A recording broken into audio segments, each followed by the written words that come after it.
Hello viewers, আমি হিমেল আর আপনারা দেখছেন আর্কটেক। আজকের ভিডিওতে আমার কথা বলাটা একটু ডিফারেন্ট মনে হতে পারে বিকজ মুখে ছোট একটা সার্জারি হয়েছে। সো আশা করি আপনারা এই ব্যাপারটা নিয়ে দোয়া করবেন অ্যান্ড এই ভিডিওতে এটা ইগনোর করবেন।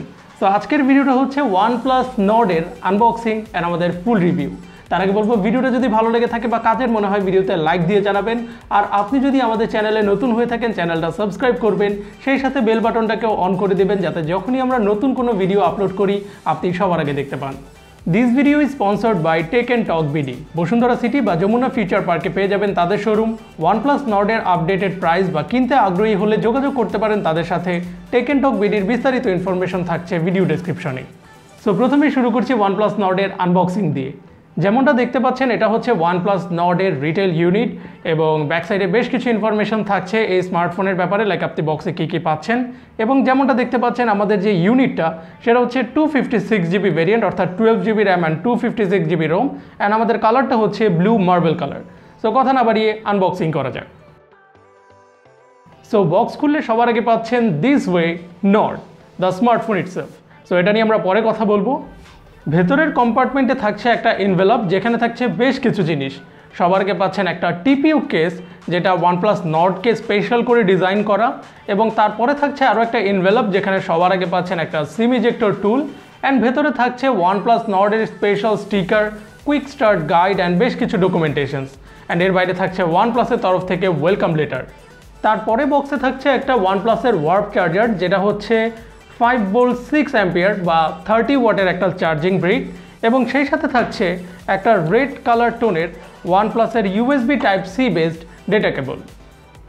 So this is OnePlus Nord, বেশ স্টাইলিশ লুকিং, কুল কালার্ড এবং স্লিক একটা স্মার্টফোন। বিল্ডে এই স্মার্টফোনের ফ্রন্ট অ্যান্ড ব্যাকে থাকছে Gorilla Glass 5-এর প্রোটেকশন, অ্যান্ড মাঝের ফ্রেমটা হচ্ছে প্লাস্টিক বিল্ড, যদিও এটাকে মাঝে মাঝে অ্যালুমিনিয়াম বা মেটাল ফ্রেম মনে হয়। ডেইলি ইউজে আমার খুব একটা ডিউরেবল লাগেনি এরকম আমি বলবো না, বাট খুব যে জোর করলে স্মার্টফোনটা ভাঙবে না এটাও বলবো না। আমার কাছে OnePlus Nord-এর ডিজাইন অ্যান্ড বিল্ড কোয়ালিটি বেশ ভালো লেগেছে, স্পেশালি এক হাতে ব্যবহার করতে স্মার্টফোনটা বেশ কমফোর্ট একটা ফিল দিয়েছে। Button placement and port position নিয়ে কথা বললে ডান পাশে থাকছে OnePlus-এর অ্যালার্ট স্লাইডার, যেটা দিয়ে আপনি সাইলেন্ট, রিং বা ভাইব্রেট মোডে ট্রান্সফার করতে পারবেন। তবে এক্ষেত্রে আমি বলবো হ্যাপটিক ফিডব্যাকটা আমার কাছে OnePlus-এর ফ্ল্যাগশিপ গ্রেড বা প্রিমিয়াম স্মার্টফোনের মতো লাগেনি। তারপরেই থাকছে পাওয়ার বাটন, বাম পাশে থাকছে ভলিউম রকার, নিচের দিকে থাকছে সিম ট্রে যেখানে আপনি একই সাথে দুইটা সিম কার্ড ইউজ করতে পারবেন, থাকছে primary microphone, USB Type-C port and speaker grill. Sound quality নিয়ে বলবো এর স্পিকার মোটামুটি ঠিকঠাকই পারফর্ম করেছে, খুব বেশি লাউড বলবো না, তবে ম্যাক্সিমাম ভলিউমে ডিস্টর্টেড হয়নি, এই ব্যাপারটা আমার ভালো লেগেছে, অ্যান্ড সাউন্ডও বেশ ক্লিয়ার ছিল। ব্যাক সাইডের টপ লেফট কর্নারে থাকছে কোয়াড ক্যামেরা সেটআপ যেখানে আপনি ডুয়েল টোন LED ফ্ল্যাশ পাচ্ছেন। ফ্রন্টের টপ লেফটে থাকছে একটা কাট আউট যেখানে ডুয়েল সেলফি ক্যামেরা পাচ্ছেন।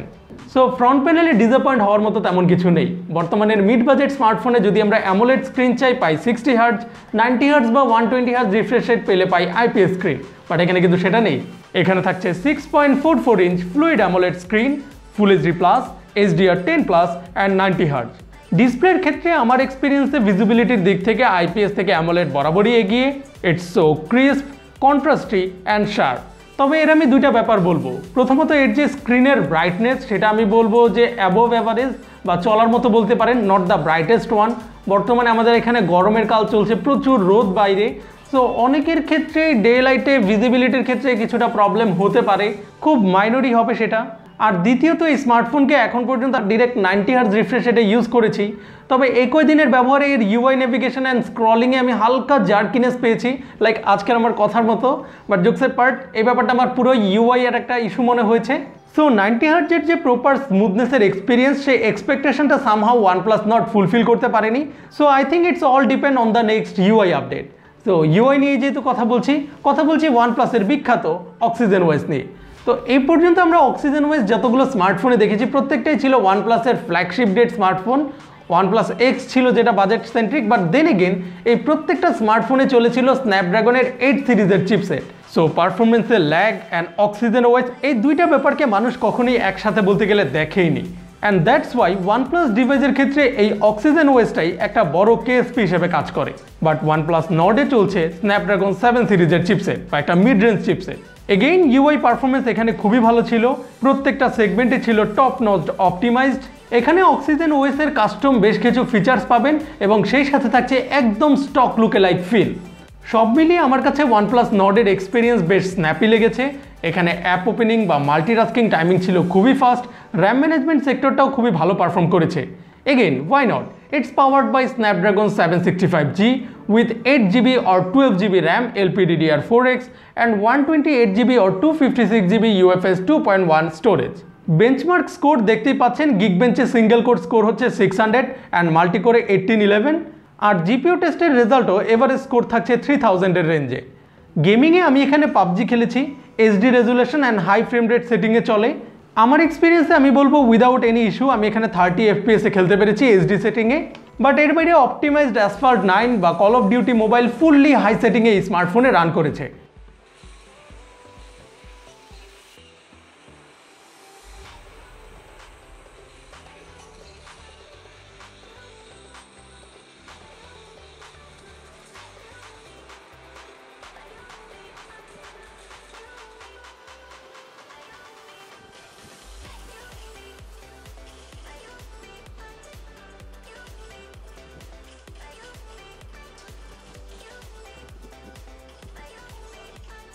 তবে লম্বা সময়ের গেমিংয়ে আপনি এর রেয়ার পার্টে কিছুটা হিট টের পাবেন।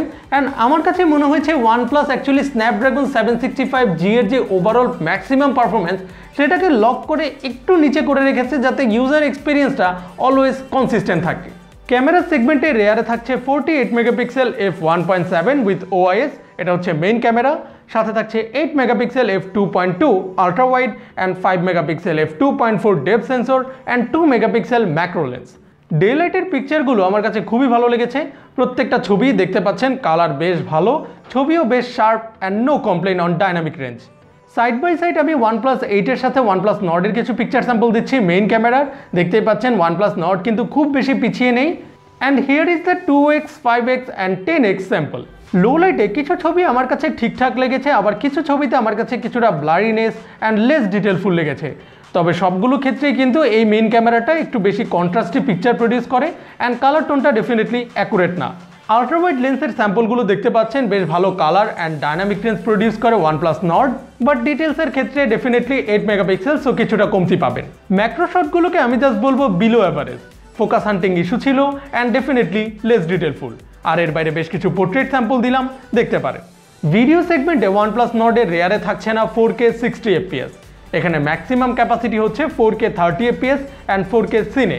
তবে ভিডিও স্যাম্পল আমার কাছে পার্সোনালি খুবই ভালো লেগেছে, specially in terms of colour, sharpness, প্রত্যেকটাই ছিল পারফেক্ট। অ্যান্ড ভিডিও যেহেতু OIS থাকছে সো বেশ স্টেবল ছিল।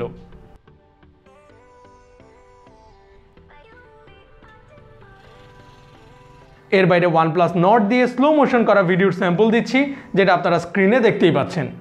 ফ্রন্ট ক্যামেরাতে এখানে থাকছে 32 megapixel f2.4 main selfie camera and 8 megapixel f2.4 ultra wide selfie camera. Here is some picture samples from both the lenses. Selfie ক্যামেরার এর মেইন সেলফি বা আলট্রা ওয়াইড দুটারই কালার অ্যান্ড শার্পনেস ছিল বেশ ভালো। আর সবচেয়ে বেশি ভালো লেগেছে যে এর front camera up to 4K 60 FPS-এ ভিডিও করতে পারে। এটা OnePlus Nord এর ফ্রন্ট ক্যামেরার video sample 4K 60 FPS। So yes, I love this selfie video result. আর ব্যাটারি সেগমেন্ট নিয়ে বললে OnePlus Nord এ থাকছে 4115 mAh battery with 30 watt charging এর প্যাকেজ। আমার এক্সপিরিয়েন্সে বলবো just nothing extraordinary here. Average একদিন আমার পারফেক্টলি চলেছে আমার হেভি ইউজে, সো আপনাদের ক্ষেত্রেও বলবো যে আপনারা এখান থেকে ডে লং ব্যাটারি ব্যাকআপ পাবেন। আর চার্জিং নিয়েও তেমন কোনো সমস্যা হবে না if you are heavy user too. এখানে 30 ওয়াটের চার্জিং খুবই ফাস্ট ছিল। সিকিউরিটি সেগমেন্টে এখানে থাকছে অন ডিসপ্লে ফিঙ্গারপ্রিন্ট সেন্সর, যেটা বেশ snappy, easy to use and unlocking speed এর বেশ ফাস্ট। যেহেতু ফোনটার ফর্ম ফ্যাক্টর খুবই আইডিয়াল, সো ইউজ করতেও এখানে কোনো প্রবলেম হয় না। আর এর বাইরে এখানে ফ্রন্ট ক্যামেরা কি ইউজ করে থাকছে ফেস আনলক, যেটা বেশ কনভিনিয়েন্ট ছিল অ্যান্ড একই সাথে আনলকিং স্পিড দুর্দান্ত ফাস্ট। সো ফাইনালি বলবো OnePlus Nord একটা পিওর মিড বাজেট স্মার্টফোন, যেখানে আপনি বেশ সলিড একটা বিল পাবেন। ডেফিনেটলি এইরকম করলে তো পাবেন না, বাট বেশ সুন্দর আই ক্যাচি একটা ডিজাইন পাচ্ছেন, মিড রেঞ্জের পারফেক্ট ক্যাপেবল পারফরমেন্স পাচ্ছেন উইথ অক্সিজেন ওয়েস, বেশ সুন্দর ক্যামেরা পাচ্ছেন, সুন্দর স্ক্রিন পাচ্ছেন, ব্যাটারি নিয়েও দুশ্চিন্তার তেমন কোনো কারণ নেই। তো আমি বলবো বাংলাদেশে যদি এর বেস ভেরিয়েন্টটা 30,000 টাকার আশেপাশে, আর এর যে 12GB 256GB ভেরিয়েন্ট, অর্থাৎ এর প্রাইসটা যদি 30 থেকে ম্যাক্সিমাম 35-এর মধ্যেও হয়, আমার কোনো হেজিটেশন থাকবে না OnePlus Nordকে রিকমেন্ড করতে। বাট বাংলাদেশে এই মুহূর্তের যে প্রাইস আমি মোটেও এটাকে জাস্টিফাইড মনে করছি না, পুরোপুরি আনএথিক্যাল একটা প্রাইস। অ্যান্ড 40,000 টাকার প্রাইসে to be honest OnePlus Nord justified কোনোভাবেই করে না। আমি বলবো 40,000 টাকার বাজেট যদি আপনার হয়, আপনি বাজেটটাকে একটু টুইক করুন, OnePlus Nordকে কমপ্লিটলি অ্যাভয়েড করে আপনি এই বাজেটে OnePlus 7T পাবেন, Realme X2 Pro পাবেন, Poco F2 Pro পাবেন এবং Redmi K30 Pro পাবেন। অর্থাৎ সবগুলোই ফ্ল্যাগশিপ কিলার ট্যাগের জন্য ছুটছে এই রেঞ্জে পাবেন, যেখানে আপনি Snapdragon 855 বা 855 প্লাস পাবেন, যেটা মানে মোটামুটি সবগুলো সেগমেন্টেই Snapdragon 765G থেকে ফার এগিয়ে। সেখানে স্টোরেজ পাবেন UFS 3 বেসড, স্টেরিও স্পিকার পাবেন, বিল্ডে থাকবে অ্যালুমিনিয়াম ফ্রেম, USB-তে থাকবে 3.1 এবং সেই সাথে ক্যামেরাতেও 4K 60 fps পাবেন। অর্থাৎ in any comparison Snapdragon 765G থেকে লাস্ট ইয়ারের যে ফ্ল্যাগশিপ চিপসেটগুলো সেগুলো ফার এগিয়ে থাকবে। সো ইয়েস, এখানে আপনি OnePlus Nord 5G ক্যাপাবিলিটি পাবেন, যেটা আপনি বলতে পারেন যে ফিউচার প্রুফ একটা ফিচার্স থাকবে আপনার স্মার্টফোনে যদি আপনি লম্বা সময়ের জন্য OnePlus Nordকে ইউজ করার প্ল্যানে থাকেন। অ্যান্ড এর বাইরে আসলে এই প্রাইসে OnePlus Nordকে রিকমেন্ড করার মতো তেমন কিছু নেই। বাট যেমনটা বললাম, যদি প্রাইসটা অ্যাকচুয়ালি 30 থেকে 35 রেঞ্জের মধ্যে পড়ে, দেন আপনি OnePlus Nordকে কিনতে পারেন, স্পেশালি এর যেটা প্রাইস টু পারফরমেন্স অফার করছে সেটাকে বিবেচনা করে। তো দ্যাটস ইট, এই ছিল OnePlus Nord-এর ফুল রিভিউ। আই হোপ ভিডিওটাতে আপনারা বদার্ড হননি, স্পেশালি আমার কথার কারণে। সো ভিডিওটা যদি ভালো লেগে থাকে ভিডিওতে লাইক দিবেন। আপনার কাছে কেমন লাগলো OnePlus Nord সেটা জানাবেন আমাদের কমেন্ট সেকশনে। আবারও দেখা হবে নতুন কোনো ভিডিওতে। সেই পর্যন্ত ভালো থাকুন, সুস্থ থাকুন, টেক কেয়ার।